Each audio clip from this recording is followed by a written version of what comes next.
ಚೆನ್ನಾಗಿದ್ದೀರಾ? ಹಾಂ, ನಾನೇ ನಿಮಗೆ ಫೋನ್ ಮಾಡೋಣ ಅಂತಿದ್ದೆ.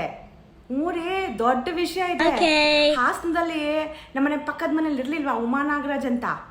ಹಾಂ, ಅವ್ರ ಮಗ ವಿರಾಟ್ ಬಿಲ್ವಾ ಅಂತ ಅವನು ಲವ್ ಮ್ಯಾಟ್ರು ಅಂತ ಒಂದು ಫಿಲಮ್ ರಿಲೀಸ್ ಮಾಡ್ತಾ ಇದ್ದಾನಂತಾರೆ ಆಗಸ್ಟ್ 1ನೇ ತಾರೀಕಿಗೆ. ಹ್ಞೂ, ಆ ಹುಡುಗ ಹಿಂಗಿದ್ದ ನೋಡಿ ಫಿಲಮ್ ರಿಲೀಸ್ ಮಾಡ್ತಾ ಇದ್ದಾನಂತೆ. ಊರೇ ಅದಕ್ಕೇನೆ ನೀವು ಹೋಗಿ ಆಗಸ್ಟ್ 1 ನಿಮ್ಮ ಫ್ರೆಂಡ್ಸು ರಿಲೇಟಿವ್ ಎಲ್ಲರ ಜೊತೆಲೆ ನಾವು ಹೋಗಿ ಪಿಕ್ಚರ್ ನೋಡ್ಬಿಟ್ರಿ. ಹಾಂ, ಆಮೇಲೆ ಬಂದು ಹೇಳಿ ಹೆಂಗಿದೆ ಅಂತ ಅಂದ್ಬಿಟ್ಟು. ಹಾಂ, ನೋಡ್ತೀರಲ್ಲ? ಹಾಂ, ಈ ಸಿಗೋಣ. ಹಾಂ, ಅಲ್ಲೇ ಅದೇ ಥಿಯೇಟ್ರ್ ಹೇಳ್ತೀನಿ, ಥಿಯೇಟ್ರಲ್ಲೇ ಸಿಗೋಣ. ಹಾಂ, ಎಲ್ಲ ನೋಡೋಣ. ಹೌದು ರೀ, ಹೊಸಬ್ರನ್ನ ಸಹಕರಿಸ್ಬೇಕಲ್ವಾ? ಪಾಪ ಹುಡುಗ ತುಂಬ ಕಷ್ಟಪಟ್ಬಿಟ್ಟಿದೆ ಅನ್ಸುತ್ತೆ. ಹಾಂ, ಒಳ್ಳೆ ಹುಡುಗ ರೀ ಮೂರೇ.